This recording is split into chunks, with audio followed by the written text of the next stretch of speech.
This is your life, AGT, and it goes topic.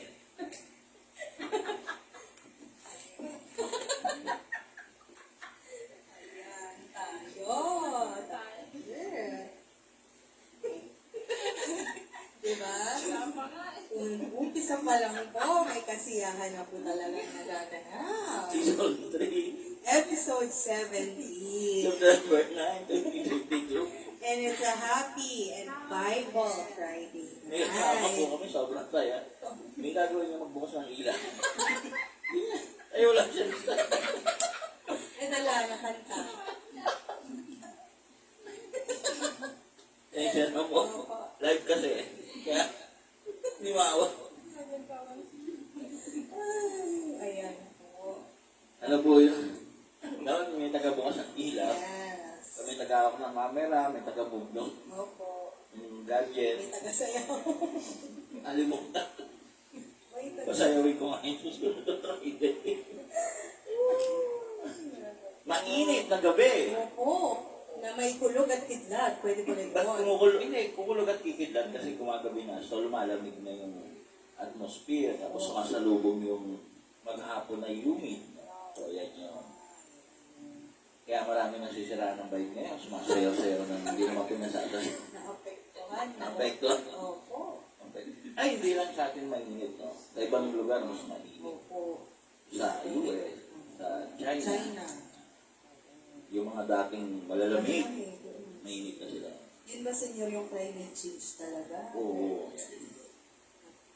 Yan. Tapos sisisihin na naman ng Diyos. Yan. Bakit ba umiinit sa dami ng pabrika sa over pagmimina ng mga natural resources, kasama mga puno na siyang ginagawang papel, kapalit ng plastic. Yeah. Ang mga tao hilig, yung padalos-dalos, ang tingin palagi yung harapan ng tinitignan yung malayo.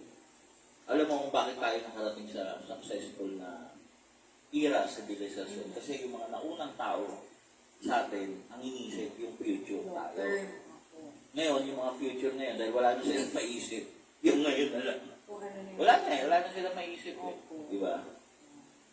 So, Pero late na ba, Senyor, para alagaan mo kalikasan natin? Ay, hindi naman late, no? Pero we can decrease yung mabilis na pag-deteriorate. Pero mapipigil ba? Hindi mapipigil. Kasi, mapipigil mo ba yung paggawa ng bagong telepono? Ay, So, hindi, no? Kasi, ano ba nangyayari, no? Dahil gawa ng telepono, yung may mga pambili, bili lang ng bili, no? Halimbawa, ako, no? Hindi nga ako bumibili, binibigyan naman ako ng libre. So, nangyayari, kahit i-hands down mo naman yung mga gamit mo, katulad yan, yung 5G, 3G na pinag-uusapan natin, no? So, mawawala din. So, talagang mapipilitan bumili ng mga bago. Tandaan ninyo ng araw yung Bible. hello po kay Miss Lena Valenzuela from Cebu. Valenzuela, bago yun. From Cebu, maayong gabi sa inyong tanan. Ah, Bakit ba marunong akong Bisaya? Ang mga bibero po ay galing sa Visayas. Mga bibero. Kaya sa mga taga-Visayas, kaya kanito kami kagwapo, kagwapa. Maayong gabi sa inyong tanan. Okay. ang si Queen Elizabeth po ay Ayun nga. So nakikiramay tayo sa Briton at sa lahat ng mga nagmamahal kay Queen Elizabeth. And congratulations sa kanyang anak, si Charles. King Charles. King Charles. King na, Harry na. Opo. So, ang monarkiya sa yung pagkakasunod-sunod, palaging panganay na anak. So, halimbawa, mamatay, hindi yun pero si Charles, mamamatay din yun. Lahat na tayo mamamatay. Hindi magiging queen yung kanyang asawa. Yung anak ni Charles ang magiging, yung panganay na anak. Opo. So, ganun kasi. Yung asawa ngayon ni Charles na si Camilla, ano ngayon ang title? Queen consort. Ibig sabihin, queen siya dahil asawa, consort. Queen consort. Binigay na title ni Queen Elizabeth. Ngayon maganda yung ginawa ng Queen Elizabeth dahil ilang araw bago siya mamatay, siya yung namigay ng Prime Minister. Para ayusin. Nagkakagulo ngayon doon sa lugar niya dahil nasa taas ng bilihin, sa hirap ng buhay. So, ayun. Pinis marami nagpipredict, big king daw si Charles. So, hindi natin alam kasi hindi naman pwede ilipat kagad, sa kanyang anak, with this,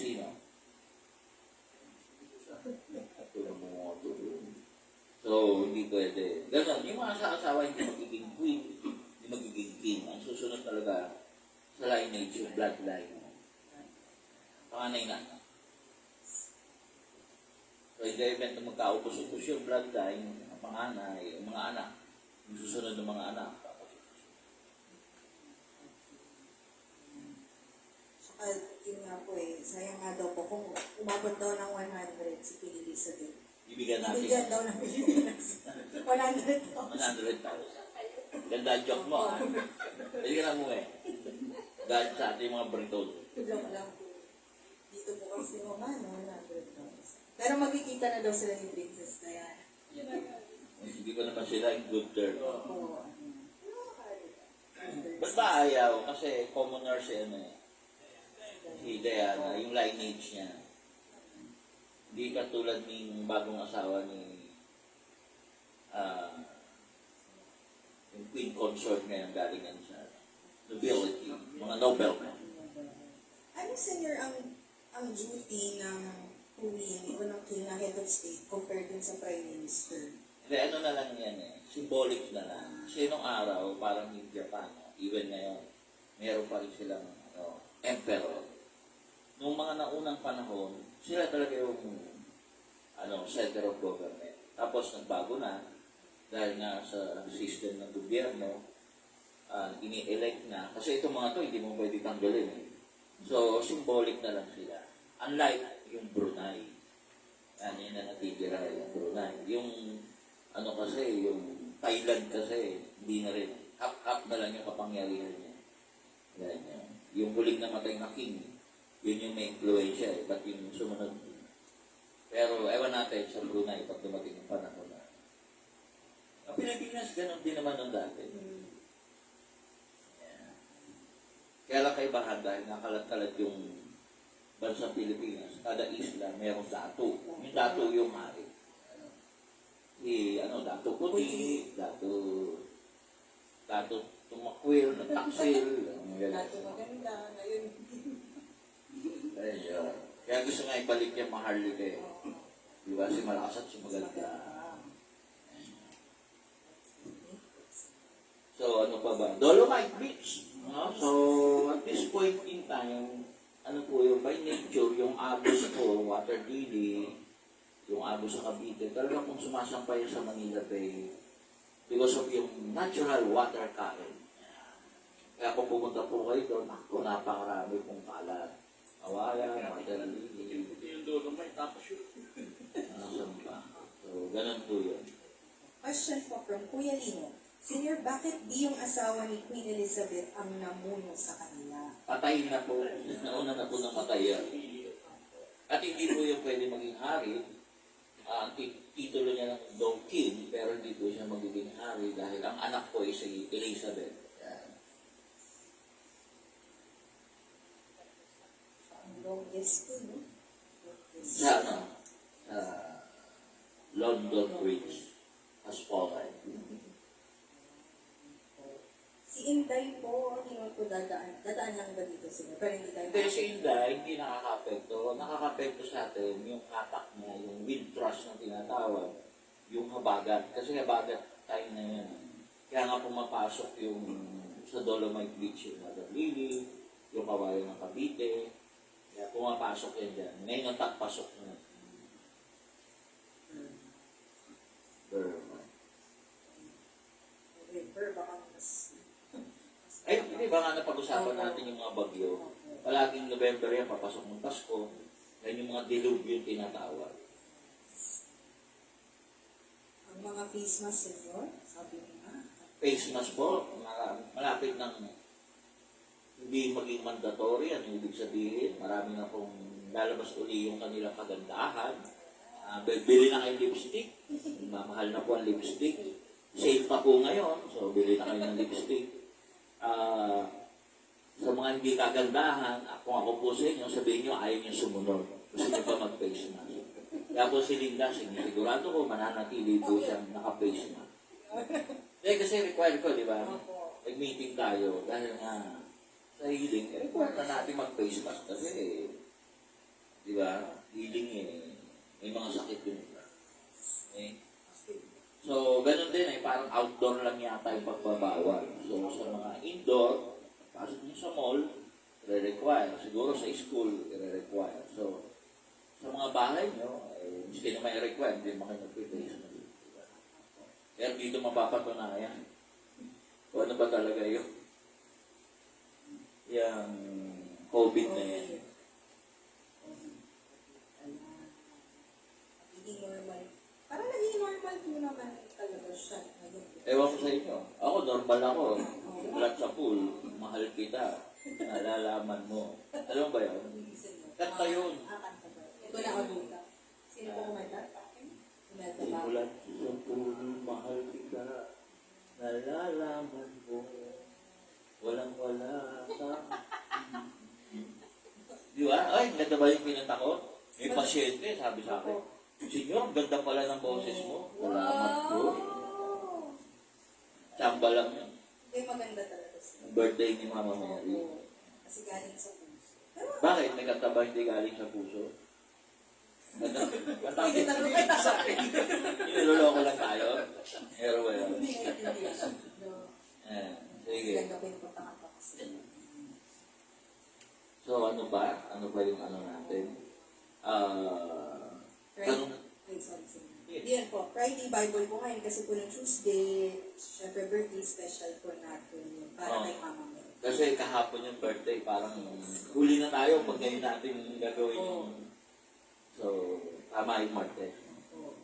Tsaka lagi mo ano yung sinasabi sila, pag mag-celebrate ka before. Ewan ko, ako kasi mantlong ako. Oo nga pala. Kaya nga nagkasakit ako. Ang sakit. Mantlong. Pumunting mautas eh.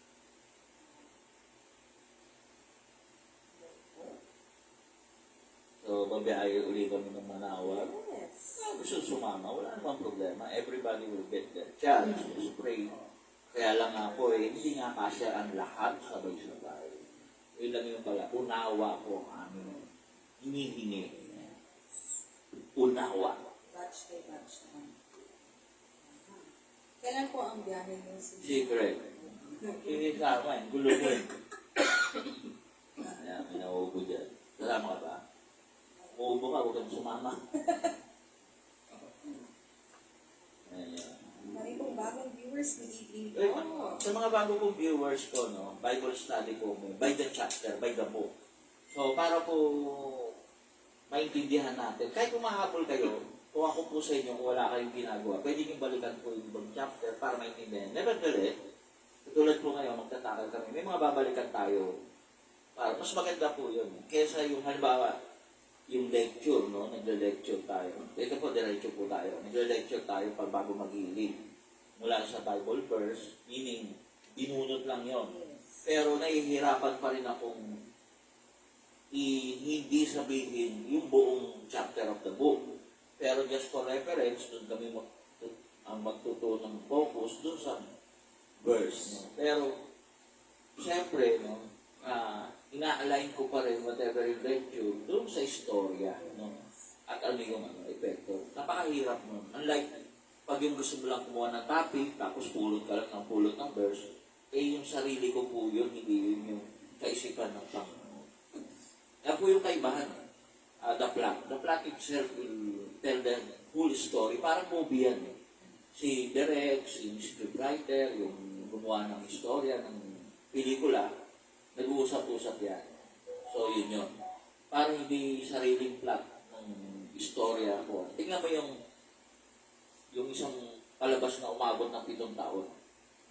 So, nag-iba-iba kasi yung director, nag-iba-iba yung writer. So, nag-iba-iba yung tema ng istorya. Nag-iba-iba yung tema ng istorya. Kumbaga, yung sinundan talagang tunay na istorya, nawala na, talagang binatak na yung pagsariling pure entertainment. Madali din yun, kasi entertainment yun, katanggap-tanggap yun. Pero pag sa kaisipan at kaluluwa, ng aral ng Panginoon, dapat makuha natin. Okay? Yan yun. Papasukin natin yung bisita natin. Babasa yan, di ba? Opo, meron na tayo. Kaya sinabi ni Moises, di ba? Oo, Kaya bagong-bago yan, si Moises. Yan. Export pa na. Import pa na. Ang pangit ng bangko ni Moises. Wala itong bangko to, Pati ka po muna. Pati ka rin na. Next time, dami nitong bangko to, at nasa labas na. Hello, magandang gabi po sa inyong lahat. Nandito na naman po ako. Huwag na lang kaya. Evening, Tata Bert, thank you po sa pag-join sa amin. Magpapas ko lang po para makita ang iyong kagwapuhan kung meron pa. Meron? Meron naman po. Meron. Oh. Welcome po sa mga bagong tagapakinig, tagapakanood, tagapasubaybay. Okay na yan, takpan mo na lang yung mga maganda naman yun. Okay na. Okay na. Thank you po. Ayan.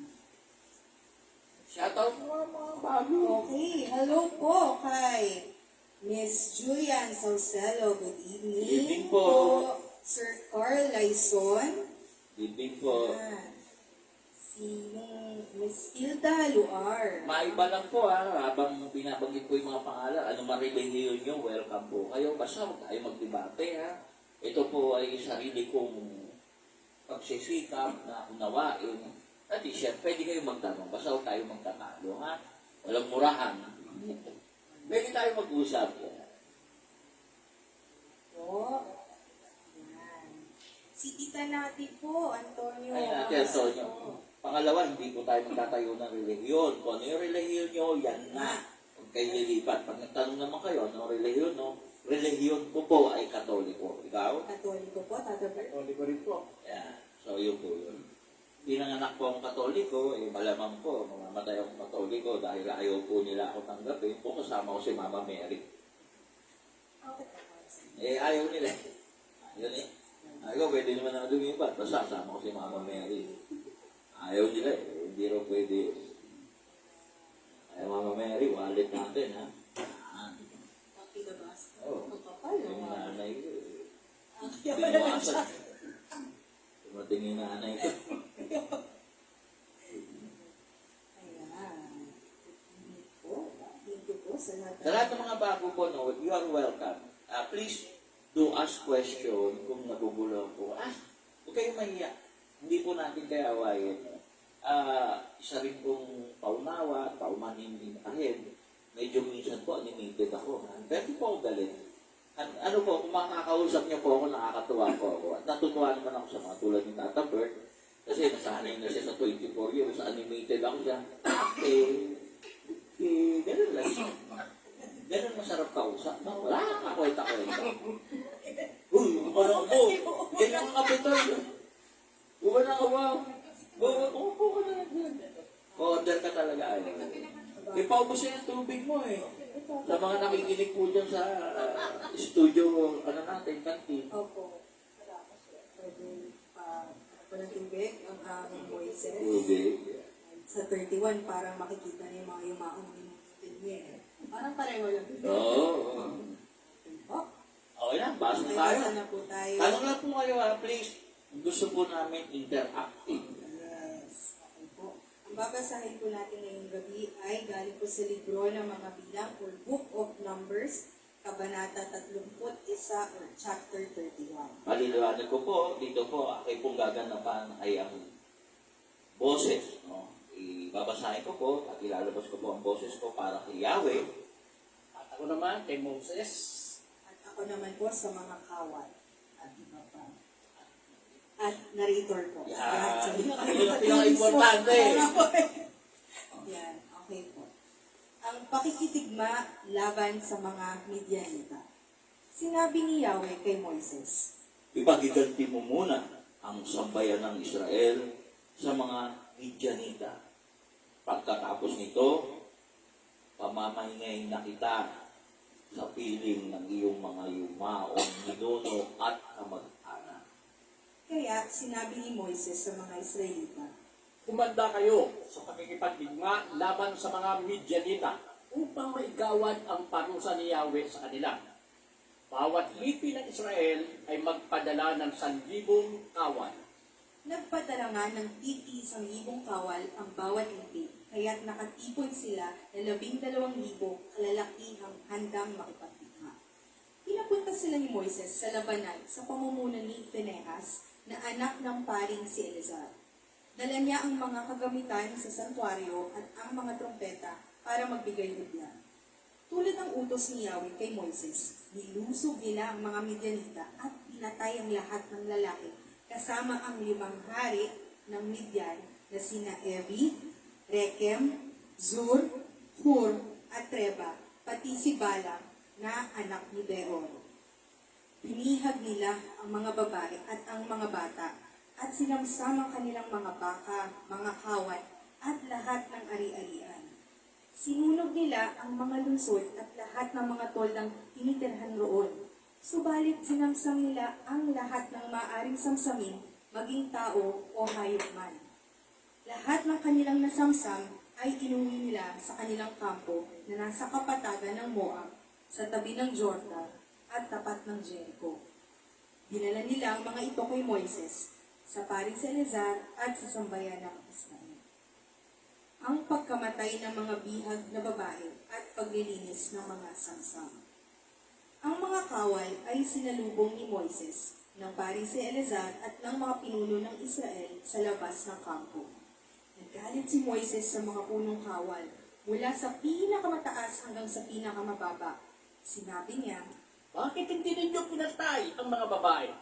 Nakalimutan naman ninyo ang ginawa ng mga babaeng ito? Sila ang humikayat sa mga Israelita na magtaksil kay Yahweh at sumamba kay Baal noong sila'y nasa Peor. Sila ang dahilan kaya nagkaroon ng salot. Salot sa sambayanan ni Yahweh. Patayin ninyo ang mga batang lalaki at lahat ng babaeng nasikingan na. Itira ninyo ang mga dalaga at iuwi ninyo. Ngunit huwag na kayong papasok muna ng kampo. 7 araw muna kayo sa labas ng kampo. Lahat ng nakapatay at nakahawak ng patay, pati ang inyong mga bihag ay maglilinis sa 3 at 7 araw araw ayon sa kautusan. Linisin din ninyo ang inyong mga kasuotan, mga kagamitang yari sa banat, pelang lana at kahoy. Sinabi ni Eleazar sa mga kawal na nanggaling sa labanan, ito ang mga patakarang ibinigay ni Yahweh kay Moises. Ang mga ginto, pilak, tanso, bakal, lata, at lahat ng hindi masusunog ay pararaanin sa apoy para luminis. Pagkatapos, huhugasan ito ayon sa kautusan. Lahat ng maaaring masunog ay lilinisin sa pamamagitan ng tubig ayon sa kautusan. Sa ikapitong araw, lalabhan ninyo ang inyong mga damit.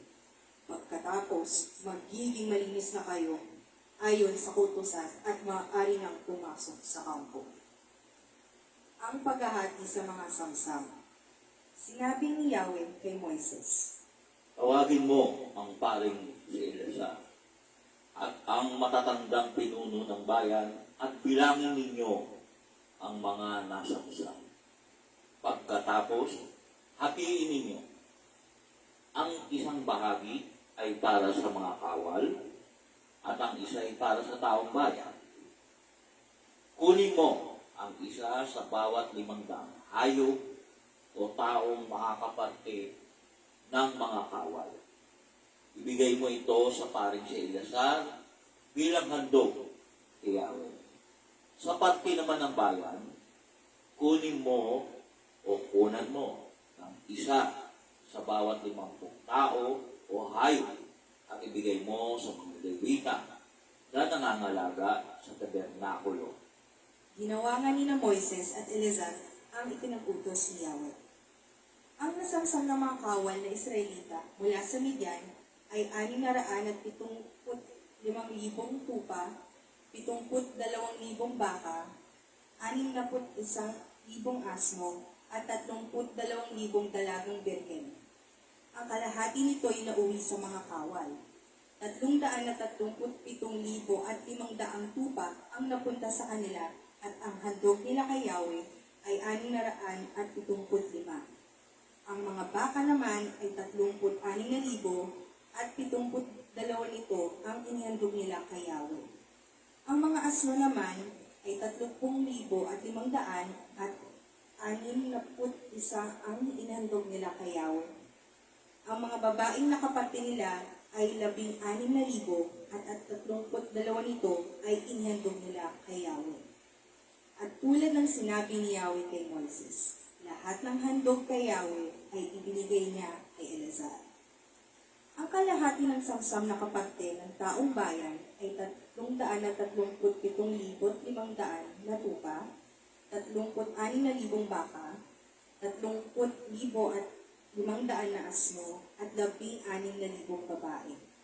Mula sa kaparting ito ng bayan, kinuha ni Moises ang isa sa bawat 50 hayop o tao at ibinigay sa mga Levita na siyang nangangalaga sa tabernakulo. Ito'y ayon sa utos ni Yahweh kay Moises. Pagkatapos, lumapit kay Moises ang mga pinunong kasakas sa labanan. Sinabi nila, "Binilang po namin ang aming mga kasamahan at isa man po'y walang namatay. Dala po namin ang mga gintong alahas na aming nasamsam tulad ng pulseras, singsing, hikaw at kwintas upang ihandog kay Yahweh bilang kabayaran sa aming buhay." Tinanggap ni Moises at Eleazar ang lahat ng alahas na yari sa ginto. Nang bilangin nila ang mga ito ay umabot sa 16,750 perasong ginto. Hindi ibinigay ng mga pangkaraniwang kawal ang kanilang nasamsam.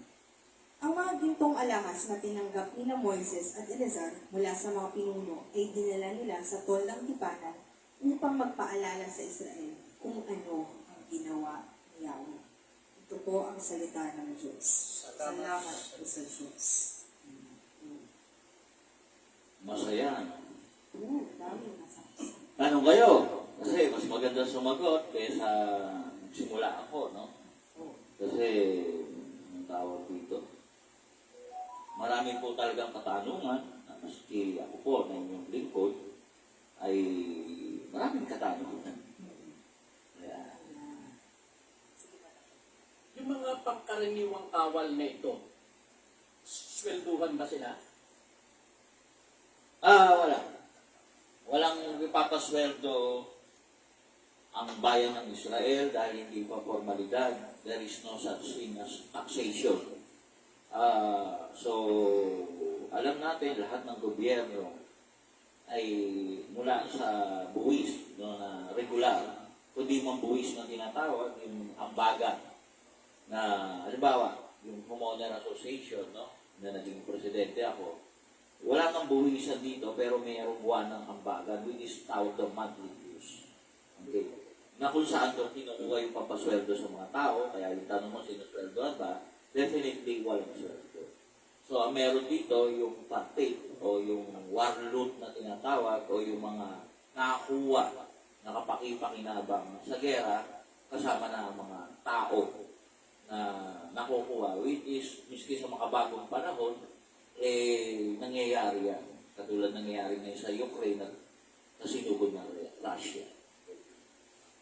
So, walang sweldo nila. Po, sir. Ito, sir, tanong ko po. Diba, mga nagtugto yung iba nilang kasamsam.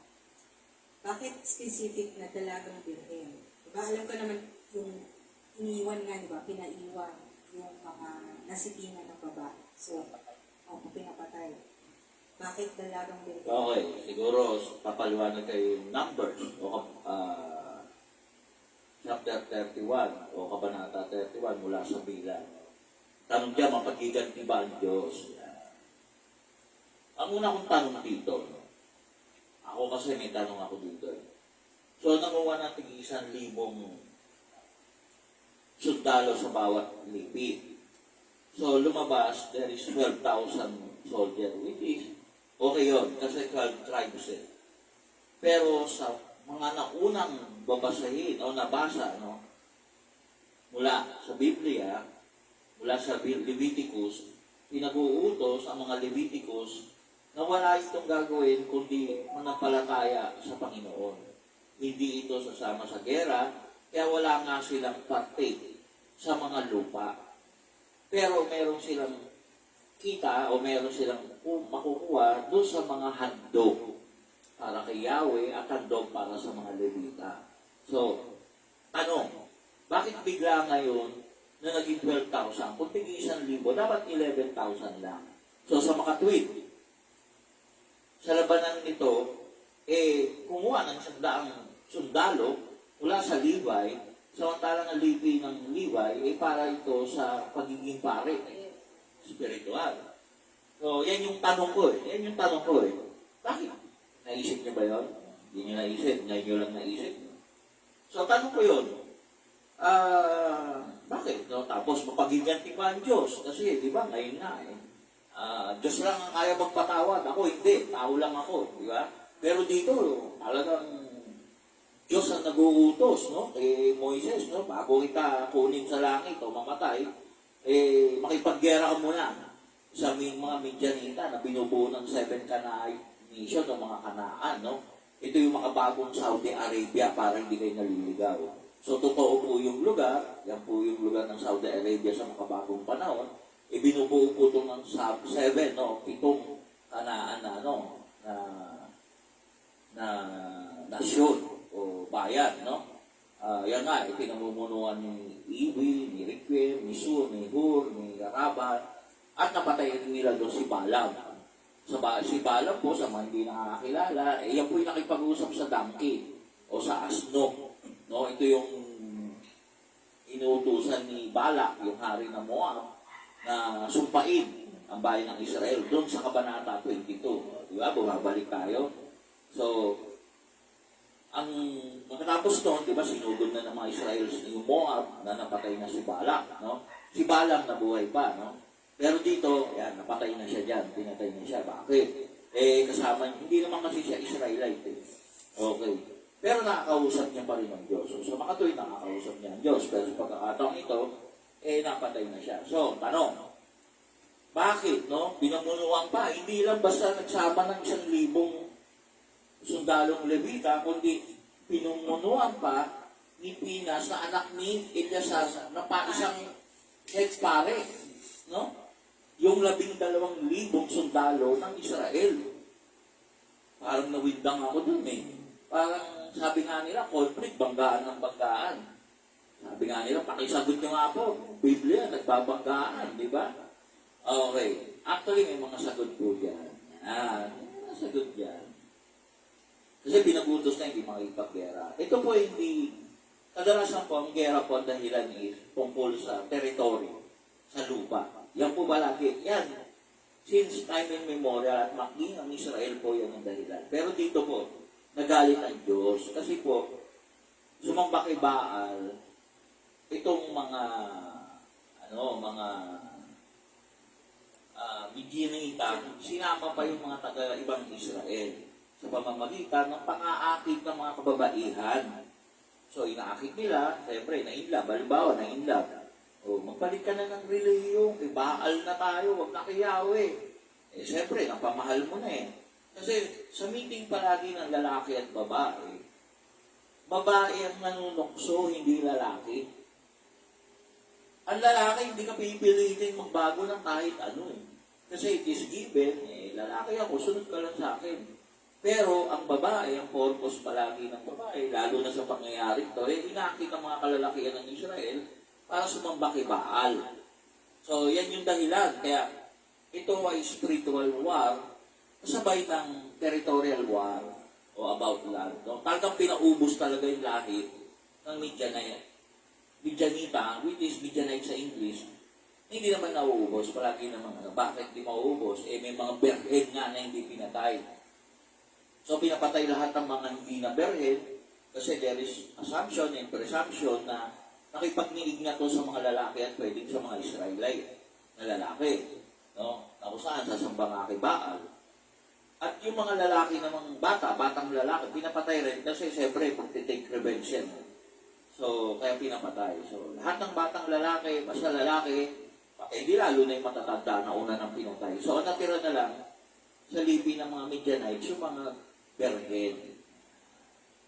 So, ayun, yun ang pangyayari. So, hindi ito gera ng may kinalaman. So, may kinalaman to sa spiritual na paniniwala at kung paano inakit ang mga kababaihan. Kaya, there is a specific order na lahat ng mga non-virgin o yung mga nasipingan ng lalaki ay patayin. So malamang mapapatay ka.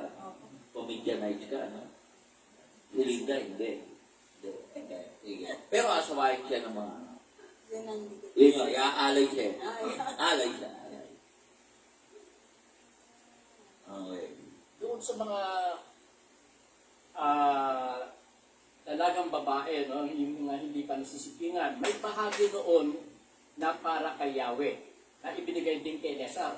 Pinagit dito ang bilang 32. Para sa ano? Hindi ko alam. Sa babae na ito. Okay, ganito ang pagkahati-hati. Hatiin sa gitna. Yung kalahati para sa mga sundalo, yung kalahati para sa mga tao. Para sa mga para sa mga tao, sa mga sundalo, binili, no, ng Diyos, no, kay Moises, na ibigay kay Eleazar ang kada isa sa 500. So, magiging 499 na lang yung para sa mga sundalo, kasi yung isa pupunta kay Eleazar. Okay. Tapos, yung kalahati naman na para sa mga tao, kada 50 ulo, kukuha ng isa. So, every 50, kukuha ng isa. So, mga 49 na lang. Pupunta sa mga Levi. Okay. So, marami yun. Okay. So, sa mga tweet, sa tupa pa lang, 675,000 na tupa. So, pag dinivide mo sa dalawa yun, ang total nun is 337,500 mapupunta sa sundalo. Of that, total, lahat ang kinuha no para offering sa God, 675 na tupa. Ang offering sa God, kinakatay yun, yung padugo. Kakatayin yun, padugo yun. Tapos, yung galing naman sa mga pangkaraniwang tao, 6,750, may dagdag na 0 6,000, 750 napunta sa mga Levita. Galing pala niya sa mga sundalo, sa tao. Yung galing naman sa sundalo, 675 para sa Diyos. Okay. So, pag offering, kakakain mo. Pag sa mga Levi, kanila yon. Okay. So, pagkain nila, pagpaparami nila, kayamanan ng mga tribo ng Levita. So, sa mga tuwid, hindi sila kasama doon sa hatian dito. Okay? So, 11 tribes lang ang maghahati kasi automatic na yun sa Levi. Mas mukhang mas marami yung mapupunta sa kanila. Okay. So, sample lang nga natin naman. Hirap naman telepono ko, lalagay ko pa yung mukha ko. Salita kayo, habang ano. Ayaw yung magsalita. Ano? Ano po sa ating 19 viewers? Kakabasa lang po natin ng Numbers chapter. Kakabasa lang po namin ng Numbers chapter 31. So, paghahati-hatian ng bawat tribo is 30,000 na tupa. Yan. Yung 11 tribes. Okay? So, sa baka naman, no? 72,000 na baka. So, diretso na lang tayo. Tingin sa dalawa para offering sa God. Galing sa mga sundalo, 72 na piraso. So, kakatayin yun. At 720 para naman sa mga Levita. Pagdating naman sa asno, 61,000 yung nakuha. 61. Kakatayin para sa Diyos. Ang magitan ni Eleazar. At 610 sa Levita. So, kanila yon. Ang dalagang berhen nakuha nila is 32,000. So, atiin yun, 16,000. So, 64,000. I-offer kay Eleazar para sa Diyos. Yun yung tanong mo. Labing, 64 na berhen i-offer sa Diyos. Tanong. Yung 640 para sa mga Levita, siyempre, pwedeng slave, pwedeng gawing asawa, slave sa kama, slave sa bukid, slave sa bahay. Ganun po talaga eh. Nangyayari po yan sa Ukraine, nagera ngayon with Russia, no? Talagang nire-rape po yung mga babae, nangyari po yan ng panahon ng Hapon, sa Pilipinas, sa buong, comfort woman, ginawa, sa Korea, ginawa po yan. In every war, meron po niyan. Talaga ang biktima po dito ay mga bata at mga kababaihan. Kaya ako, halimbawa magkaroon ng gera, kayong mga kababaihan, sasabihin ko sa inyo, lumaban kayo sa gera. Katulad ng ginagawa ng Israel. Lahat, pati Korea, lahat mga pati kababaihan kailangan lumaban sa gera kasi magiging biktima lang kayo ng slavery matapos matalo. So lumaban na lang, lumalaban. Tama ba yun? Huwag naman kasi mamatay. Pwede kang mamatay. Kaysa naman magmabuhay kang alipin. No? So, ano yung gagawin sa 64 na offering sa Diyos? Hindi natin alam. Dahil ibinigay ito kay Eleazar, wala namang sinabing handugan na tao. So sa makatwid, magiging slave ni Eleazar to para sa mga toldang tipanan, sa toldang alayan. So sila yung magiging slave to taga-linis, taga-ano. So yun yun. Virgin sila, pwede ba silang gamitin ng Levi? Mga unang panahon po, pwede po mag-asawa ang mga pare, pwede po mag-asawa ang mga Levita, hindi naman po pinagbawal sa kanila yun. Kaya lang, after nila sumiping, may mga dapat gawain upang linisin ang kanilang katawan pag sila'y sumiping. Yun po yung binigay. So, sa mga tuwid, hindi po ito kakatayin katulad ng mga hayop. Ito po ay gagawing alipin, no? Kung saan po nandun ang mga Levita. O, Levi. So, sinurrender din ng mga officer o ng mga may rango ang 16,750 na mga peraso, no? Ikaw, ito po ikaw, kwintas, bracelet, ano ba? Ikaw, ano ba yung sing-sing, selas. So, yung mga hindi pangkaraniwang sundalo, ganun officer, walang rango, yung loot nila kanila po. Yan. Okay. So, ano tanong mo? Paghiganti ba ang Diyos? Ang sagot ko dyan, no, ang pinaglalaban niya ay yung the way, no, na pagsamba nila kay Baal. Kaya pati nga si Balaam, na-disgrasya na dito, Natatandaan niyo, nagkakwentuhan pa sila sa Numbers 22 Numbers 31, matapos ang 9 na kabanata, dead na siya. Okay? So, pag hindi ka talaga sumunod sa kanyang kagustuhan, mayroong katapat. Yan yun. May katapat na mangyayari. Yan yun. So, susunod na tanong, no? Bakit kinalaban sa gera yung ano? Kung matatandaan ninyo, binanggit rin niya, ano yung dala-dala? Yan. Ng mga sundalong Levi, no? Dala nila trompeta, mga gamit. Yung mga sagradong gamit na ginagamit sa samba sa Diyos. So, ibig sabihin, pinangungunahan ni Pinis o Pinias na anak na Eldasar yung laban na to. So, sa makatwid, patunay na si Yahweh yung kasama nila at spiritual war ito. So, kaya kahit laban sa 7 bansa, ulit-ulit yan yung laban sa media. Sa ano tawag nito, sa mga darating pang mga basahin. Yan yung Gideon, the Battle of Gideon. Nangyari pa yan. Kaya relax lang kayo. Mas maganda doon. Kasi dito 32,000. Doon 300 lang pinadala. So naalala mo yung pelikulang 300. So, huwag natin pangunahan, pero meron pa po. Maglalaban pa sila ulit. Okay? O, ano pa tanong nyo? So, Senyor, yung sinasabi, yung pag-igante, pagturo din po ng leksyon ng Diyos yun. Depende. Actually, kung ang pananaw mo mapag-igante, wala tayong magagawa doon kung yung pananaw mo. Kung pananaw mo pagtuturo ng leksyon. Sabi na nga natin, umiinit yung bansa, yung mundo. Nagkakaroon ng pagbaha, nagkakaroon ng tanto yun, parusa ba ng Diyos yun, o epekto ng kagagawa natin. So, depende. Depende kung ano yung pananaw mo, respeto natin. Pero, nasa sarili natin panaliksi. Kung ano ba talaga yung naiintindihan mo, pengen nga akong coin. Kasi napakahirap manghusga. Coin, wala kayong pareha. Hayayaan. So, imagine na lang natin, coin to. So, ano nakikita mo dyan? Ikaw. 3 tao po. 3 tao. Yes. Bigay naman natin kita ito, Bert. Yan, likod naman. Ano nakikita mo? Perlas na nakalagay sa Taklobo. Okay. Saka ano pa? Yung mapa ng Pilipinas. Mapa ng Pilipinas. So, balik natin sa iyo. Ano nakikita mo? Yung 3 tao po ulit. Yung 3 tao. So, may nakikita ka bang mapa ng Pilipinas sa Tacloban sa 1,000?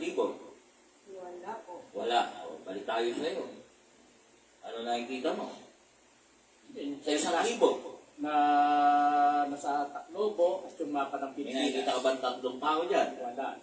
So, ayon sa pagkakakita nyo, ulitin mo ulit. Tignan mo. Kung may nakikita kang ganon. Wala po. Wala. O, balik tayo sa iyo. Wala pa rin. So, ngayon, mag-usap kayo. Ano nasa 1,000? 3 tao, Tata Bert, ang nakikita ko doon. Ako naman, ang nakikita ko ay yung Taklobo na may perlas at mapa ng Pilipinas. Ano nangyari yan, Tata Bert? Yung 3 tao nga po yun. Kasi ano isang side lang at Huwag mo ikwento. Ilaban mo yung ano mo. Ako, nakita ko yun yung perlas at ang mapa ng Pilipinas. Saan, Tata Bert? Yung 3 tao nga lang po yung nandun. Ayun ang nakikita ko. So, nakita po ninyo, ganun kasimple po ang pananaw. Binabasa natin isang parte ng Biblia, na kung isang parte ang pagbabasehan natin ng 1,000, 3 tao nandun. Kung likod naman ang titingnan natin, yung Tacloban, mapa ng Pilipinas. Hindi matatapos ang ating pagtatalo-talo kung titingnan natin ng isang parte. Pero kung titingnan natin ang kabuuan ng pinagtatalunan nila, 1,000. At ano ibig sabihin ng 1,000? Pag meron kang 1,000, may pera ka. Malayo-layo mararating mo. Tama? So, meron pang kahulugan, may purpose pang 1,000, bukod pa sa itsura ng 1,000, kung ano yung pinagtatalunan nila, na hindi nila ikakayaman. Pero kung malalaman mo ang purpose ng 1,000, ano man ang nandyan, yan ay baliwala. Kay 3 tao man, kay Tacloban man, kay mapa man, ang kinakailangan mo ay magkaroon ng 1,000. Nang sa ganun magkaroon ka ng kapangyarihan, the power to purchase para ka mabuhay. Kaya din po ang mga binabasa natin. You can go either way. Makipagpatayan kayo sa gusto ninyo. Paniniwala ninyo. Pero the thing is, nakakuha mo ba? Ano yung dahilan ng mga pinagtatalunan nyo? Do you get the power para gumanda ang buhay mo? Yun lang yun. Hello po, Mark Kenneth, Balikanta. Good evening. Good evening. O, basa naman tayo, 32. Para nakanganga na naman kayo, mga kapatid. Basahin na po natin mula po sa libro ng mga bilang. Ibabasahin mo. Numbers. Chapter 32, sorry po. Kabanata 32, ang mga lipi sa silangan ng Jordan. Napakarami ng hayop ng mga lipi ni Ruben at Gad. Nang makita nila na mainam ang pastulan sa Jazer at sa Gilead, pumunta sila kay Moises, kay Eleazar at sa mga pinuno ng Israel. Sinabi nila, ang Atarot, Dibon, Jazer, Nimra, Hesbon, Eliale, Sebma, Nebo at Beer, mga lupaing nilupig ni Yahweh para sa Israel, ay mainam na pastulan ng mga hayop. Kaming mga lingkod ninyo ay may mga bakahan. Kung inyong mamarapatin, ito na po lamang ang ibigay ninyo sa amin. Huwag na po ninyo kaming patawirin sa kabila ng Jordan. Ngunit ganito ang sagot ni Moises sa lipi ni Ruben at Gad. Hahayaan ba ninyong makipaglaban ng inyong mga kapatid, samantalang kayo'y nagpapasarap dito? Gusto ba ninyong panghinaan ng loob ang mga Israelita sa pagpunta sa lupain ibinigay sa kanila ni Yahweh? Ganyan din ang ginawa ng inyong mga magulang nang sila'y subuin ko upang tiktikan ang Kades Barnea. Nang makaahon sila sa may kapatagan ng Eskol at makita ang lupain, sinira nila ang loob ng mga Israelita. Dahil doon, nagalit sa kanila si Yahweh, kaya't isinumpa niya na dahil sa hindi nila pagsunod sa kanya ng buong puso, isa man sa mga nanggaling sa Ehipto na may gulang na 20 taon pataas ay hindi makakapasok sa lupain na kanyang ipinangako kina Abraham, Isaac at Jacob. Wala ngang nakarating doon liban kay Caleb na anak ni Jepune na mula sa angka ng Seniseo at kay Josue na anak ni Nun, sapagkat sila lamang ang buong pusong sumunod kay Yahweh. Naggalit nga sa kanila si Yahweh, kaya sila'y ginawa niyang mga lagalag sa loob ng 40 taon hanggang mamatay na lahat ang mga gumawa ng masama sa kanyang paningin. At ngayon, kayo naman ang pumalit sa inyong mga makasalanang magulang. Gusto ba ninyong tularan ang ginawa nila at lalo pang magalit si Yahweh sa Israel? Kapag tumalikod kayo sa kanya, pababayaan niya sa ilang ang Israel at kayo ang magiging dahilan ng pagkalipol ng bayang ito. Lumapit sila kay Moises at sinabi, igagawa lang muna namin ng kulungan ng aming mga hayop at ng tirahan ng aming mga pamilya. Kailangan bago namin sila iwan ay matiyak namin ligtas sila sa mga taga rito. Pagkatapos, makikipaglaban kaming kasama ng mga Israelita hanggang makarating sila sa lupain titirhan nila. Hindi kami uuwi hanggang hindi nila nakakamtan ang lupain dapat mapunta sa kanila. At hindi na kami makikihati sa lupang masasakop nila sa kabila ng Jordan sapagkat nakakuha na kami ng parte rito sa silangan ng Jordan. Sumagot si Moises. Kung talagang gagawin ninyo iyan, ngayon mismo sa harapan ni Yahweh ay hubanda na kayo sa pakikipaglaban.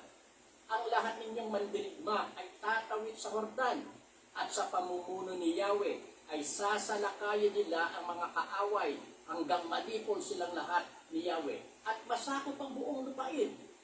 Kapag nagampanan ninyo ang inyong tungkulin sa Kanya at sa buong Israel, makakauwi na kayo. Pagkatapos, tunay ngang ibinigay na sa inyo ni Yahweh ang lupain ito na nasa silangan ng Jordan. Ngunit kung hindi ninyo gagawin ng inyong sinabi, magkakasala kayo laban kay Yahweh. At ito ang tandaan ninyo, tiyak na pagbabayaran ninyo ang inyong kasalanan. Sige, igawa na ninyo ng tirahan ng inyong mga pamilya at ng kulungan ng inyong mga tupa. Subalit huwag na huwag ninyong kalilimutan ang inyong pangako. Sinabi ng mga anak ni Gad at Ruben kay Moises, "Gagawin po namin ang pinag-uutos ninyo sa amin. Ang aming mga anak, asawa at mga hayop ay iiwan namin dito sa Gilead. At kaming mga lingkod ninyo, lahat kaming maaaring makipaglaban ay tatawid ng Jordan sa pamumuno ni Yahweh at pakikipaglaban gaya ng inyong ipinag-uutos." Kaya ipinabili ni Moises kay Eleazar, kay Josue, at sa mga pinuno ng mga angkan at ng mga libi ng Israel, Kapag ang mga anak ni Gad at Ruben na handang makipaglaban sa ilalim ng pamumuno ni Yahweh ay tumawid ng Jordan at tumulong sa inyo sa pagsakop sa lupaing titirhan ninyo, ibigay ninyo sa kanila ang lupain ng Gilead. Ngunit kapag hindi sila tumawid ng Jordan at hindi nakipaglabang kasama ninyo, sa Kanaan din sila maninirahan kasama ninyo. sinabi ng mga anak ni Gad at Ruben, "Gagawin po namin ang pinag-uutos ni Yahweh. Sa pamumuno niya ay tatawid kami ng Jordan at makikipaglaban upang manatiling sa amin ang lupain nasa silangan ng Jordan." At ibinigay nga ni Moises sa mga lipi ni Gad, Ruben at sa kalahati ng lipi ni Manases ang mga kaharian ni Haring Sihon ng mga Amoreo at Haring Og ng Bashan. Itinayong muli ng lipi ni Gad ang Dibon, Atarot, Aroer, Atarot, Sofan, Jazer, Jogbeha, Beth Nimra at Beth Karan. Ang mga lungsod na ito'y pinaligiran nila ng pader at nilagyan ng mga kulungan ng kanilang mga hayop. Itinayo naman ng lipi ni Ruben ang Hesbon, Eliale, Kiriataim, Nebo, Baal-Meon. Ang mga ito'y pinalitan nila ng pangalan at Sibma. Binigyan nila ng bagong pangalan ang mga lungsod na muli nilang itinayo. Ang Gilead ay sinakop naman ng mga anak ni Makir buhat sa lipi ni Manases. Tinaboy nila ang mga Amoreo dito. Ang lugar na iyo'y ibinigay ni Moises sa kanila at doon sila nanirahan. Ang mga nayon sa paligid ng Ham ay sinakop ni Jair na anak din ni Manases. Tinawag niya itong mga nayon ni Jair. Ang Kenat at ang sakop nito ay sinakop naman ni Noba na anak din ni Manases. Tinawag niya itong Noba ayon sa kanyang pangalan. Ito po ang salita ng Diyos. Salamat sa Yes. Paliwanag na daw po natin, Tata Bert. May tanong pa po ba, Tata Bert? Ako po sinutanong. Hindi po maliwanag. So, para ang dating sa inyo dito, yung ginawang kasalanan ng mga ninuno ni God, ng lipi ni God at ni Ruben, bayad na. Kumbaga, syempre binigyan na sila ng lupain. Hindi na sila magsasuffer doon. Kasi nakinig na sila. Kumbaga. Diba, yung ginawang kasalanan nung lipi ni God po, tsaka ni Ruben, yung mga magulang nila, kumbaga. Since sumunod na sila dito, hindi na sila paparusahan ng Diyos. Hindi ba? Hindi ba, dyan sa binasa natin, hindi pa nila napapatunayan. Yan. Na sumunod sila. Nagpapaalam pa lang sila. So, sa binasa natin, may usapan na, tutupad ba kayo o hindi kayo tutupad? Yan. So, yun yun. Kaya pag tumupad sila, ibibigay sa kanila. Pag hindi, sumama kayo sa Kanaan o kayo tumira. Yan yun. At sinasabi din, magagalit ang Diyos pag hindi kayo sumunod. So, ano ba yung lugar na hinuwan nila, no? Yan nga yun, yung paligid ng Saudi Arabia, at saka yung tawag dito, yung Syria, yan. At yun ang hinihingi nila yung lugar ng on the Syrian side. Yan yun. Kasi nakaikot na sila sa paikot-ikot sila eh. So, yung Jordan nasa baba eh. Yung Israel nandun lang, doon sila mag-settle eh. Yan yung makabagong Syria ngayon. Yan hiningi nila, yung lugar na Atarot, Dibon, Jazer, Nimra, yan. Aroer, Atarot Sufan, Jazer, Yogheba, Bet Nimra, Bet Haran, Kerobe naman yung Hesbon, Elaale, Yataim, Nebo, Baal Meron, Sigma. Yan. Tapos binago nila yung pangalan. Pati yung mula sa lipi ni Manases, no? Yung Magire, no? Lugar ng mga Amorelyo. Kalaban din nila yun. So, paikot-ikot sila doon. Okay? So, hindi pa binibigay sa kanila yan. Tutupad pa sila. So, abangan ang mga susunod na kabanata. Yan yun. Numbers is about numbers. Ang bilang ay tungkol sa mga bilang. Tandaan po natin, ang libro po ng Genesis, Exodus, Leviticus at Bilang, si Moises po ang sumulat.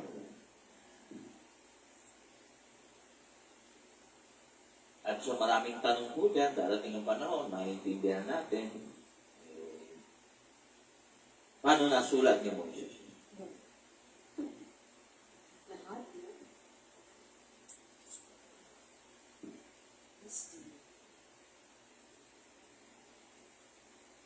Tanong po kayo sa mga viewers po. May mga tanong po kayo.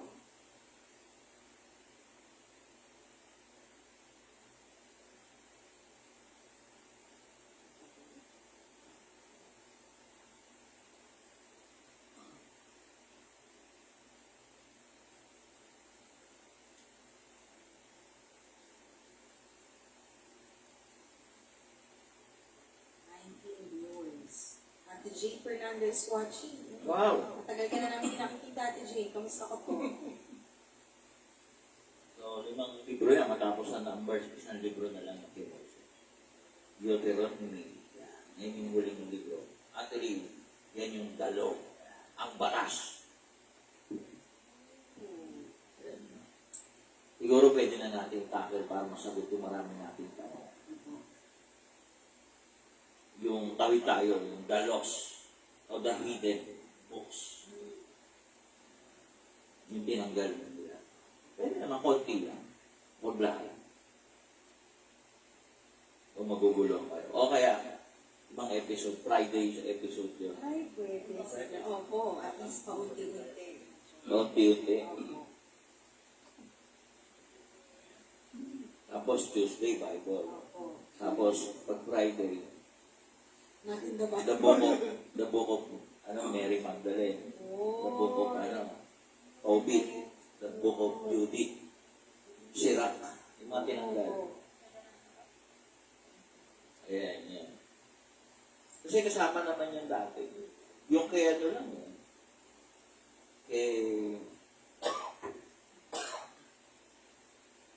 Andon, tinanggal. Yung kay Enoch. Di po kay Ino, Ito niyo na hindi siya nababaliw sa ABFITC. Ganun po talaga mga abogado naghahanap ng outlet. Kaya para mga baliw. Araw-araw. Ayan. Araw-araw na problema. Kaya pagdating sa atin, wala, baliw na. Okay, meron po kami private GC, ABFI. Isa po, may biruan, pag-play over. Siyempre, parang kahit anong may commercial na pinatawag. Para break. Kaya hinahayaan natin. I-express sa kanilang pagmamahal. Oo. Sa kanilang... Ako naman kung gusto nyo, di gusto nyo. Kung ayaw nyo, di ayaw nyo. Ganun lang ako. Gusto nyo akong kausap, kausapin mo kayo. Kung ayaw nyo akong kausap, di ba? Ako pa, dami kong kausap. Yan lang yun. Okay. Sige. Ano pang tanong? Tanong kayo. So, wala masyado dito sa numbers 32, no? Pero napaka-importante yan. Na kung saan, no? Pwede ka naman maki-deal, makipag-usap sa Diyos, lalo na kung maganda. Totoo naman yun. Parang napakarami mong hayop, tapos kalagkat mo, pati yung mga pamilya mo. Whereas, sabi nga, lesser yan. Mas maganda yung pupuntahan natin. Gusto nyo na ba dyan talaga, no? Parang sabi nila, parang mas mabilis kami makakilos pag puro mandirigma na lang yung lalakad. At yung pamilya namin dito na. So, yun nga sinasabi ni Moises, hindi yan ang pangako ng Diyos. No? Pero kung gusto nyo na dyan, basta tumupad kayo sa inyong pangako. Yan. Okay. Kaya nga ako, nangako ako. Sinabi ko naman, kung anong araw kami pupunta. Kaya, magbabago yun. Kasi maraming kasama yung mga kasama. Nakakompormiso na rin yun para umabsent at mga hindi naman pwedeng baguhin yan. Yung paglakad kasi pinangako na. At may pamaraan ng Diyos pag tumupad ka. Ako nga, sumakit lang ulo ko pero parang, sige, nung una, isa na lang. Nung ano ko, sige, tuloy na, dalawa na. Gusto mo, tatlo na mahal pa tayo isa. Wala namang problema sa akin. Gusto mo, ubusan. Gusto nga, galing naman lahat sa Diyos yan. Ubusan lang pa rin. Wala naman akong problema din. Ang pera ko, ginagastos yan. Pag nilagay mo sa bangko yan, bangko makikinabang dahil siya magninegosyo. Pag nilagay mo sa vault, amagin yan. Kung mababa yung dollar, yung peso-dollar, exchange rate, no? 50 to 20 kagabi, hindi ko alam ngayon. 57, 20 kagabi, 18 to be exact. So, baka mag-60 pa yan. Yan yun. So, ganun po yun. So, pangako nila, makikitigma sila. Sabi ni Moises, sige, pag hindi sila sumamat, ini sasama sila sa kasama ng mga kung saan sila pupunta. So, ano tanong niyo? Yes. In general naman sir, dun sa sinabi mo, pag nangako yung isang tao, di ba hindi niya tinupad? Pag bumawi siya, wala nang epekto po yun. Kumbaga, napilitan na lang siyang bumawi kasi hindi siya tinupad. Alam mo kasi, kung sumusumpa ka, nangangako ka, ano pa ba yung ibang word? Tagalog. Panata. Diba? English. Promise. Promise, ano ba? Swear, ano ba? Bible ano? English. Bow. Ano ba? Ano ba? Pangamit ka, hindi ko dali. Okay, sorry. Ano ba? Ano ba? Yung word? Bible word. Wow. Talaga to. Ha? Oat. Oat. Oh, ano ba? Yes. Covenant. Ay. Talaga naman kayo. Ano ba mga kasama ko rito? Puro ako na lang eh. Wala man lang input eh. Natanong na nga lang ng mga general information. Kayo na nga lang palitan natin itong dalawa. So, ha? Ano? Pa-shout. Si Pudge Stone. Hardstone. Okay. So, covenant, no? Even may covenant with God. Ito pa rin yun. Ito pa rin yun. Kasi, tanong mo nga, what if kung bumawi ka, napilitan ka, yung level at degree is mababa. Parang meron niyang income, eh. Parang may profit yan. Parang may gain. The gain that you will have is lesser, no? Dan dun sana sa pagtupad mo, dun sa una.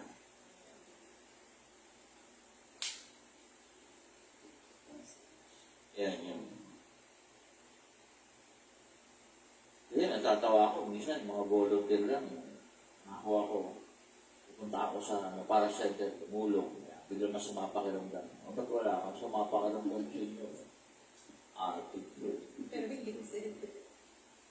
Samantala nung pumamatay na ako, naghihiling pa ako eh. Kung di nawawala yung sakit ko, di ba? Kayo, bahala kayo. Kasi marami kasi, tataka ko. Alam nila ang center ay para sa dapat. Yes, we get old, wear and tear, tatanda tayo. Sample na lang, si Tata Bert. tandang kukuluban na yan, di ba? Pero tignan mo, di nagpapa-hospital. Pag may masakit, ayaw uminom ng gamot. Naniniwala siya, talagang pinatutunayan. Tignan mo, kung masakit yung paa niya, hindi siya uminom ng gamot, naglakad siya. Pagdating niya daw sa Dolomite Beach, napasigaw siya, yes! Nakita niyo daw, may water healing. Oh, yes! Tama yung hula. Ano na? May question po si Sir Jack. Bakit po legal na ngayon ang pag-aasawa ng tao sa same-sex? Di ba po labag ito sa utos na ibibigay kay Moises? Tama po, correct po, no? Actually, hindi lang po kay Moises yan, no? Parang ang purpose po kasi ng kasal, no? Para po mag-reproduce, no? Kung Biblia po yung ating pagbabasihan, no? Pero dahil po yung mga liberal, no? Na magbansa at mga state sa Amerika, inalaw na po nila ang pagpapakasal ng same-sex. Actually, ako po, I'm not against sa mga bakla, sa mga tomboy, sa mga bayan. Dami na nila ngayon, iba-iba na tawag eh. Pero sabi ko, huwag kang pakasal. Kasi ang pagpapakasal, nakalagay yan, isa itong sagradong gawain o papasukan, no? Ng isang lalaki at babae, no? Sagrado yun. So, ngayon, pag ginagawa ng lalaki sa lalaki, babae sa babae, nawawala yung parang nababastos, parang gano'n. So, hindi naman natin against with them. No? Kaya magmahalan kayo, no? Kasi yun naman ang pinakabuod ng utos, magmahalan, no? Pero walang sinabing magpakasal. O pakasal. Kasi anong ba makukuha ng kasal? No? Sa totoo lang, nowadays, yung kasal, more of property, more of kayamanan, no? Para proteksyon, no? Sibil o legal o material na bagay. Kasi ang dami nagpapakasal ngayon, hindi naman nagmamahalan. Ang dami nagpapakasal ngayon, hindi alam ang tunay na ibig sabihin ng kasal. Pero napakarami nagsasama na hindi kasal na nananatiling nagmamahalan, respeto at nandun. So, maintindihan siguro ng Diyos kaysa bastusin ang pagiging sagrado. No? Ako kasi I believe dun sa yung mga 7 sacrament, no? Sacred sacrament. Ano ba yung mga yan? Binyag, kasal, kumpil. Parang hindi mo alam. Taga ano ka, di ba? Taga Catholic school ka, ha? Parang hindi mo alam, ha? Kumpisal, pagpapare, ano ba, Santo Olio, ano ba? Patay na, loko na. Oh. Ayun. At yung kasal nga, hindi na nabanggit. Diba? So, kaya nga ako nalulungkot ako doon sa mga paring nagbibinyag. Nagmamadali. Nagbibinyag ng hayop, simbahan, no? Hindi naman masama yun, pero sana italaga sa hindi pare. Diba? Hindi pare, parang kunakulagian lang. Pag yung paring nagbibinyag ng tao, nagbibinyag din ng hayop, may problema tayo. Meron nga, nagkasal pa sa mayor at sa buhaya. O wala ganyang buhaya. Nagpakasal sa Mexico. Catholic country yun, ha? Mexico. So, ang masasabi ko lang po doon, gawin nyo kung anong gusto nyo. Then, pagdating ng panahon, umarap tayo sa Diyos, umarap kayo sa Diyos, malalaman nyo ating mga pagkakamali o tama sa ating mga paniniwala. But, as of this time, ako po, personally, no, huwag na nating pasukin ang mga bagay na mga hindi naman natin alam, no, para lang ipakita sa buong mundo kung ano ang ating nararamdaman. Halimbawa, kung nagmamahalan kayo, ipakita mo nagmamahalan kayo. Di ba? Pakita mo. At kailangan mo pa magpakasal. Di ba? Hindi mo pareho ng mga lalaki at babae. Pakita mo, bilang mo ng kotse araw-araw, bilang mo ng bahay araw-araw. Di ba? Kung ayaw mo di ba? Bilang mo ng merienda, no? Nakikita nga ako Di ba? Araw-araw, di ba? Noodles, kahit noodles lang, pinupost pa eh, di ba? Di ba pagmamahal? Yes. Muntik mamatay, nasalita ko eh. Parang tao yun talaga. Hindi ko alam. Okay, sige, ano ba? So, sana nasagot ko. Ano ba ang eksaktong tanong? Yun po, kung ano yung binasa ko siya. Ano nga yung binasa? Bakit daw legal ngayon ang pag-asa? Kasi nga ginawang batas, hindi naniniwala, liberal kasi sila. Yun, sinagot ko na. Pero personally, syempre, interject ko yung paniniwala ko. Hindi ako niniwala sa kasal sa makabagong panahon. Kasi, diretsuhan ng salita na hindi maganda. Parang binaboy na. Binaboy ng batas, binaboy ng mga may authority sa sagradong seremonya ng kasal. So, hindi lang batas ang nagbaboy, kundi pati ang mga gumaganap ng seremonya. Totoo po yun. Totoo yun. Ang tanong nga sa mga nagkakasal na pare, kilala niyo ba yung kinakasal niyo? Dapat di ba yun ang unang gagawin? Kilalanin mo yung pinagsasama mo. Baka mamaya may asawa yun. Eh, nowadays, kayang-kayang pigihin yung mga yun. Magsiseminar, hindi naman yung pare yung nagsiseminar eh. Naka-attend ka na ba ng seminar ng pasal? Ako, hindi rin. Pero alam ko meron.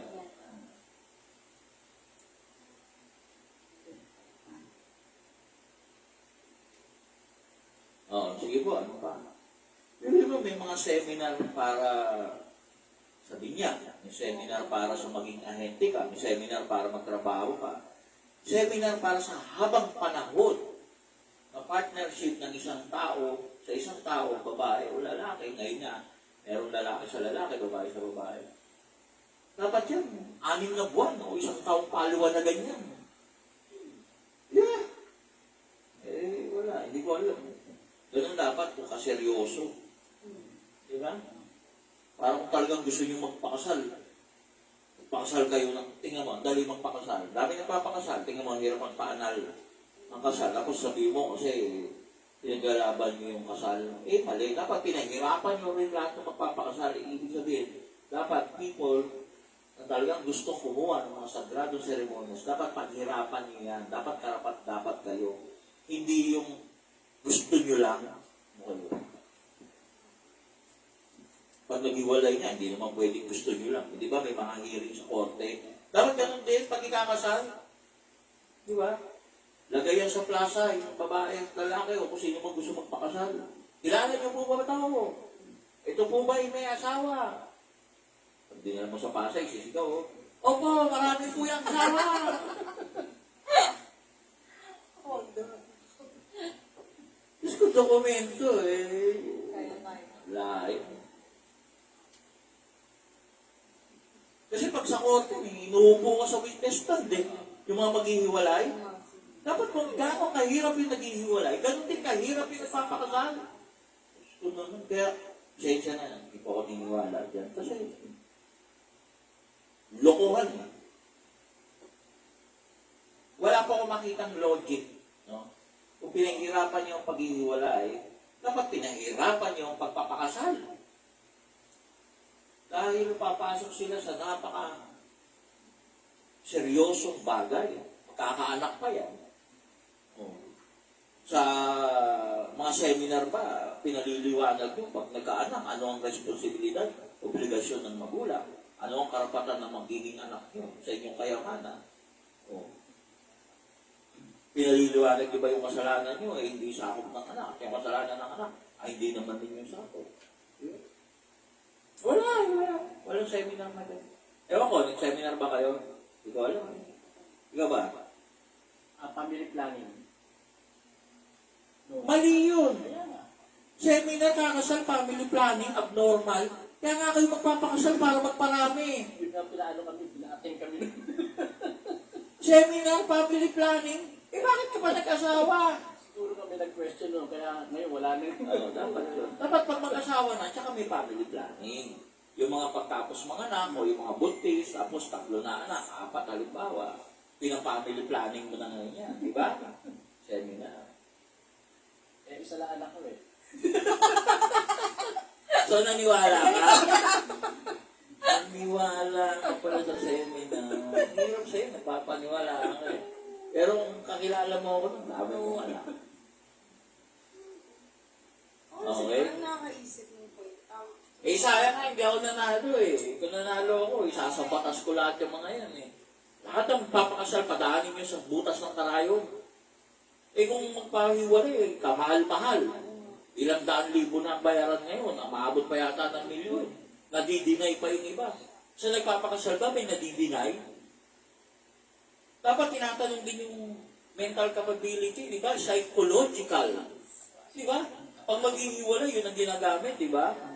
Di ba? Anong ginagamit? Psychological incapacity. Dapat bago pa lang ikasal. Meron ng ganun test.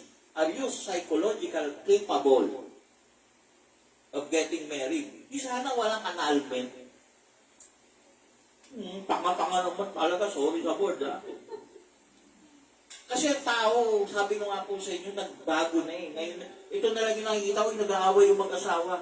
O sige, pahirapan natin mag-iwalay. Dapat, bago naging mag-asawa yung pinahirapan nyo, bago maging mag-asawa, doon yung tinest, ang psychological, mental, at saka emotional na meaning ng bawat magpapakasal.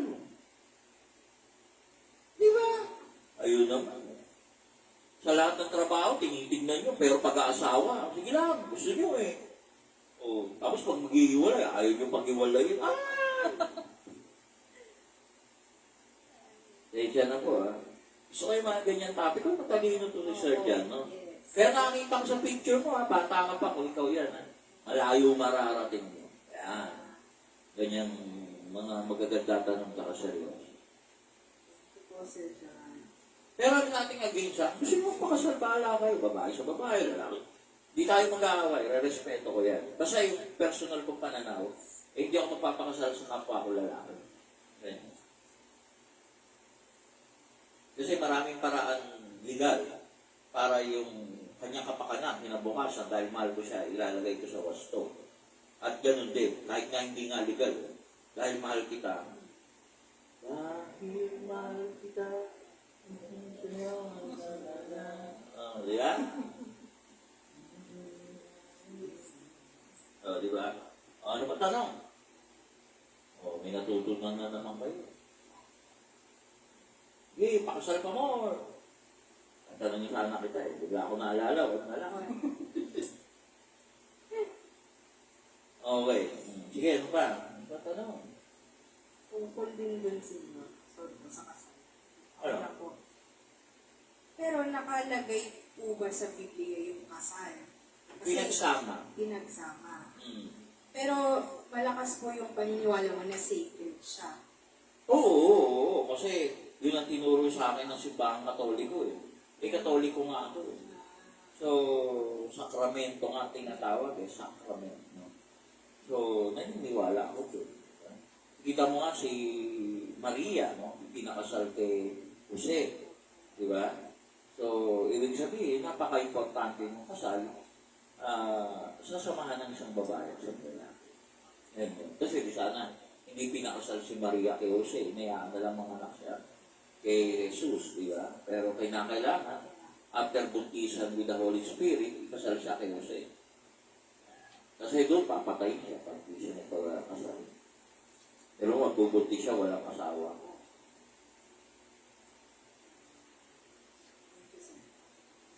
Ang tanong kasi, ngayon sa mga bagong panahon, binaboy na yun.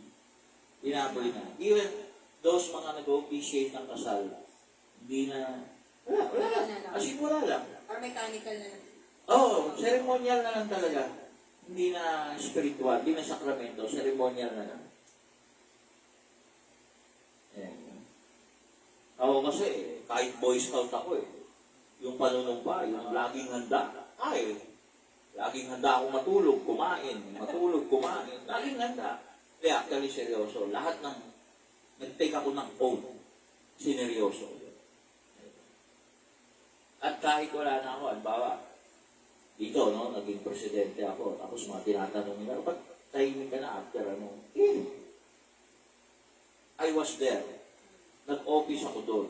So wala na man ako, di man ako naging presidente, I must respect the office na pinanggalingan ko bilang presidente. That's why malabo, labanan ko yung pinaniwalaan ko. So ganun ako maseryoso. Kaya, yung gobyerno, dapat ilagay niyo ako dyan para hindi ko kayo kalaban. Ayaw niyo ako ilagay, di ba kayo? Alaban niyo ako. So galing ako pa naman kalaban. Ay, sabi ko nga sa'yo, pahirapan ko yung mga nagpapakasal. Sige nga, tama ba ako o mali? Wala na isip. Wala kayo isip ko, no? Yan, nadinig nyo na. Pwede nyo nang isipin, ha?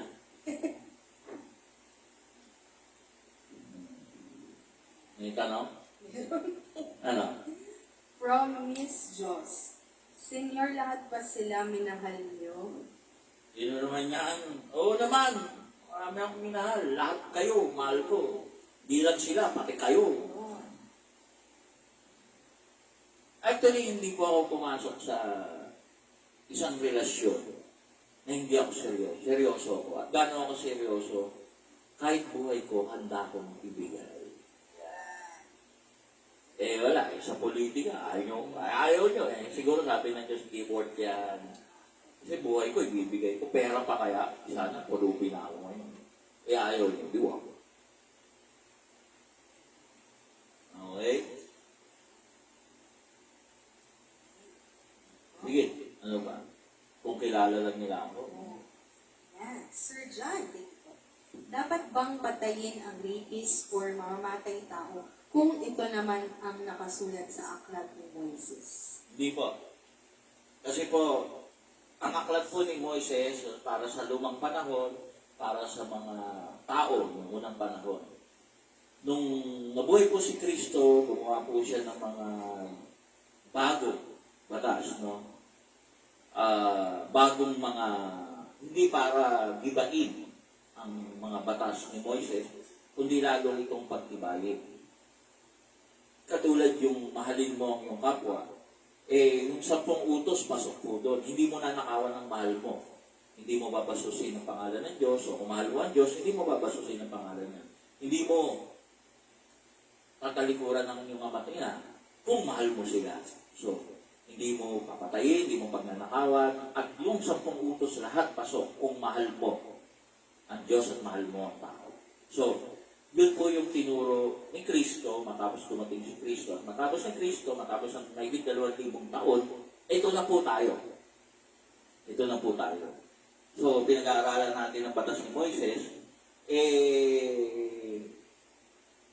doon po nag-ugat ang mga paniniwala at aral ni Kristo na siyang daladala ko po bilang isang Katoliko sa panahon na ito at bilang isang nangungusap at sa awa at kapangyarihan ng Panginoon yung nag-share sa inyo. No?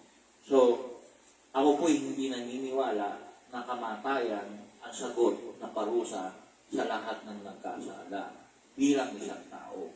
Ano po ang sagot sa bilang isang tao? Ako po'y naniniwala ang pinakamaigpit na parusa sa lahat ng nagkasala, rapist man, pumatay man, sabihin na natin yung pinakabaliw na kriminal ay hindi po kamatayan ang sagot. Kasi ang isang tao, pag pinatay mo, tapos na ang paghihirap. Naniniwala po ako sa araw-araw na pamumuhay ko, kahit sa ilalim ng kapangyarihan at grasya ng Diyos, ang mga pagsubok ay walang katapusan. Kung ang isang kriminal ay ilalagay mo sa isang sitwasyon na habang panahon, yung mamamatay na siya, buhayin mo pa, buhayin mo pa, buhayin mo ng 100 taon, buhayin mo ng 200 taon, buhayin mo ng 1,000 taon. Pero sa gitna ng paghihirap, tignan ko, pag hindi sumigaw yan, na patayin nyo na ako, parang awa nyo na. Tama po ba? Napakadali pong pumatay. Pero kung tatanggalan mo po siya ng karapatan kung saan siya naliligayahan, tulad ng kalayaan, mahihirapan. Araw-araw po ng buhay niya, pagtudusahan niya ang kanyang kasalanan. Ang kamatayan po. Kaya nga po nag-suicide yung mga maraming may problema. Kaya nga po yung mga true warrior, gusto po mamatay sa gitna ng laban. Lalo na kung sila'y sugatan, maputulan ng paa, maputulan ng kamay, mabulat. Basta naisip pala yung mamatay sa gitna ng laban. Kaysa mabuhay ng walang paa, walang mata, walang kamay. So, it is honor and glory to die. So, ganun din po yan. You just give ginawa niyong martir. Yan. Kaya hindi po ako naniniwala na kamatayan. Sa lumang tipan, o Old Testament, panahon ni Moises, masasagot po pag ating po pinag-aralan ng kabuuan po lahat ng mga knowledge, sanga-sanga, no? Katulad po nung sinampol ko kanina sa pera. Darating po yung araw po na maintindihan po. Okay? Thank you, Sir John, sa tanong. Sa tanong po ni Miss Joss, sino po sa kanila ang the best sa inyo bilang asawa? Okay, sa dami po ng minahal ko, no? Sa dami po ng minahal ko, ginusto ko po talaga silang maging iyak ng aking puso, kahati ng aking umagat gabi, ina ng aking mga anak, at ano ba ba? Sino sa kanila? Yan. Lahat po ay kanya-kanyang may espesyal na dahilan kung bakit minahal sila.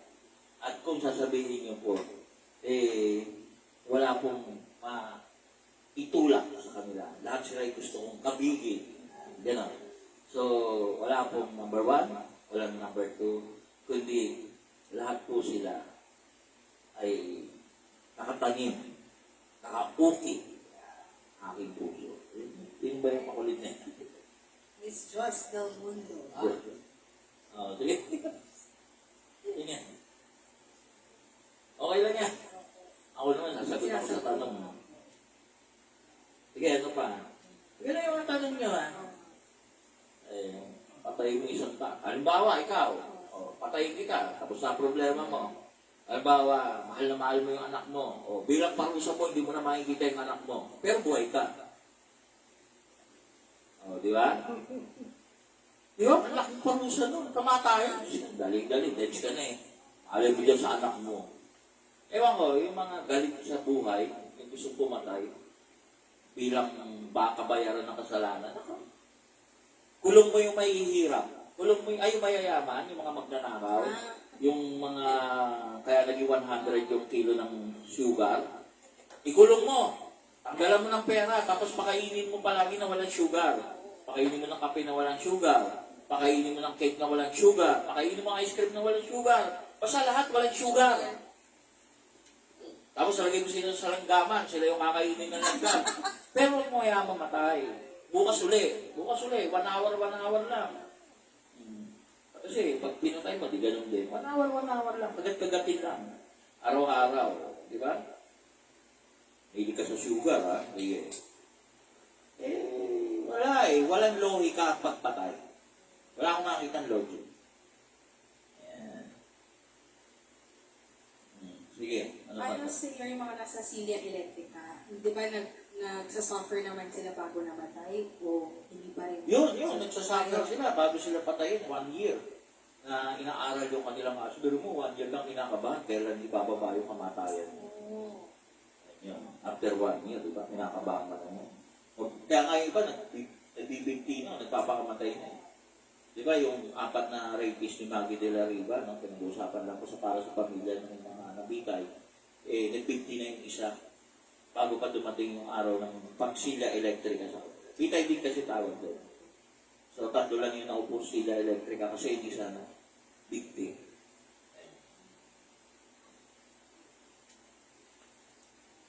Okay? Sige, ano ba? Kailan man yung love life? Saling mo. Magtanong daw sa iyo eh. Layo na. Kasal eh. Kasal daw po. Kasal. Mas naisip na siguro. Yung po sa inyong mga tanong. Diba? Ito yung hindi nyo inuusan.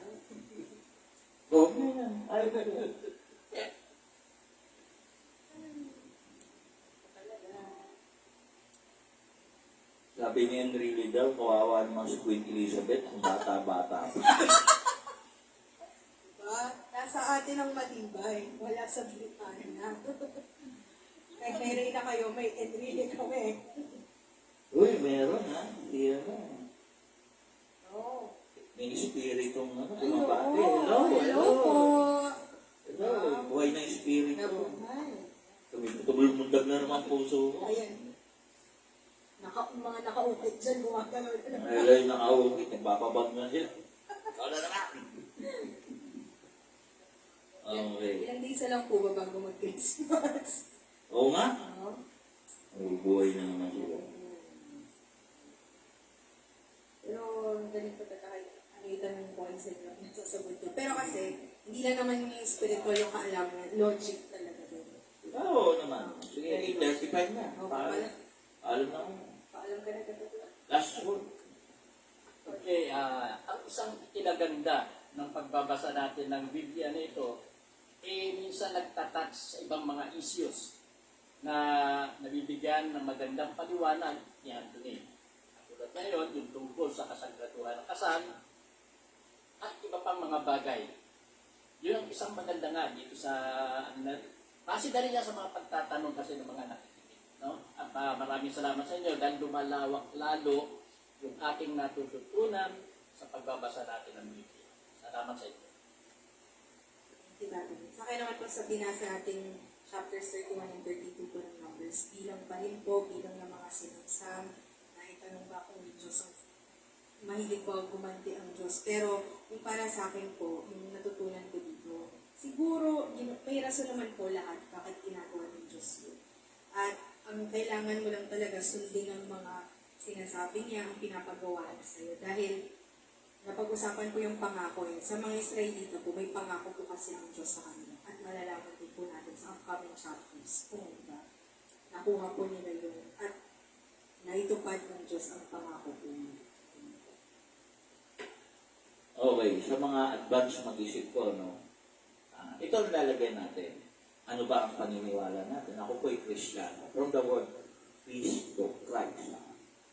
Ang paniniwala ko po, no, sa binabasa natin sa Biblia, na sa katutakang patayan, panahon ni Moises, ang Diyos mismo nagpapapatay.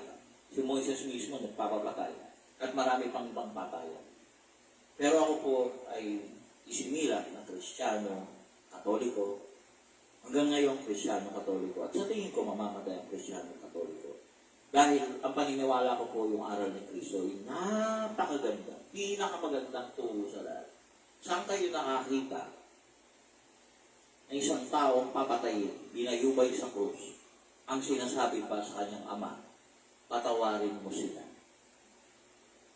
Sa mga taong nagtatawa sa kanya, sa mga taong nililibak siya, sa mga taong hindi naniniwala sa kanya, sa mga taong naiingit sa kanya, sa mga taong dahilan kung bakit siya nakabayubay sa krus at eventually namatay. Kapatawaran ang kanyang tinuro. Ito'y kabaliktaran sa binasa natin na pagiganti. Malalaman natin yung dahilan kung patuloy kayong susubaybay hanggang makarating tayo kay Kristo, makarating tayo sa ating buhay. Huwag niyong buluin ang isipan mo. Tanungin niyo lang ang sarili niyo. Sino ka ba sa araw na ito? Ano ba ang iyong paniniwala? Ako po si Anthony Vivero, anak ng Diyos, naniniwala kay Kristo Jesus, na nagpatawad, humingi ng kapatawaran sa kanyang Ama para sa mga taong hindi alam ang kanilang ginagawa in spite ng pagpatay sa kanya. Anthony Vivero po, para sa AGT. Jalenera. Si Tata Bird. At bukas nga po pala, Sabado, may gamutan po tayo. At may lecture din po si Senior. Sila na yan, pandima. Ang 5 ng lecture. Good night, AGT tayo. Good night po. God bless. Related, happy birthday, Mama Mary.